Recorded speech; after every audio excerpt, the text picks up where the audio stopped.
hectares, 1000 hectares. Si les 24 communes font cet exercice, vous imaginez le potentiel, monsieur le préfet.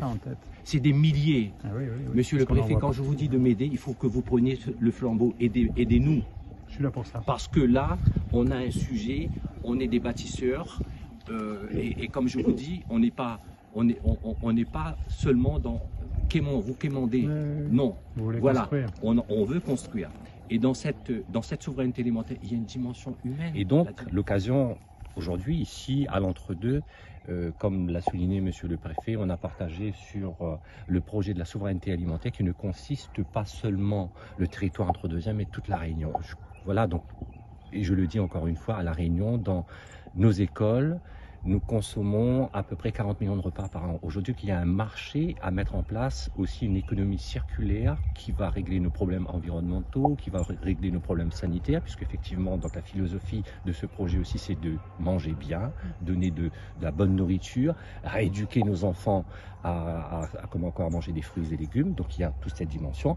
Et le côté économique, c'est de dire que voilà, le travail qui a été fait avec la préfecture concernant la récupération des biens sans maître a fait que l'entre-deux, nous avons récupéré plus de 2000 hectares. Donc il y a un potentiel qui est là, une problématique de dire qu'on sera capable, en multipliant le foncier sur les 24 communes, d'avoir un vrai potentiel et de dire on est dans un avenir très proche, on est très ambitieux parce qu'on pourra produire du volume.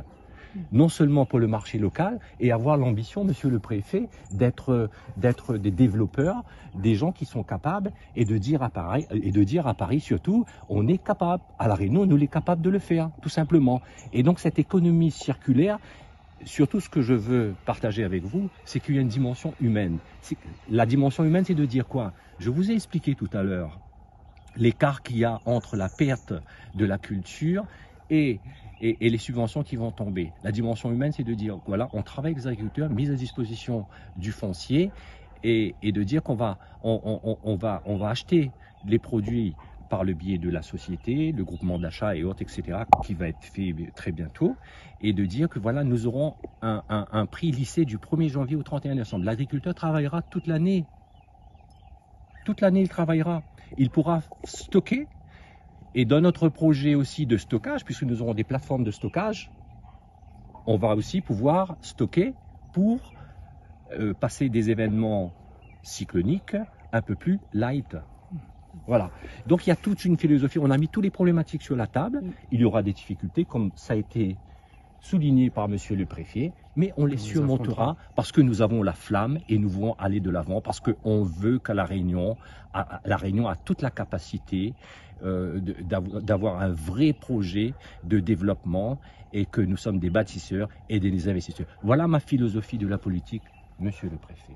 Elle me plaît. Ensemble, nous les capables. Ensemble, nous les capables.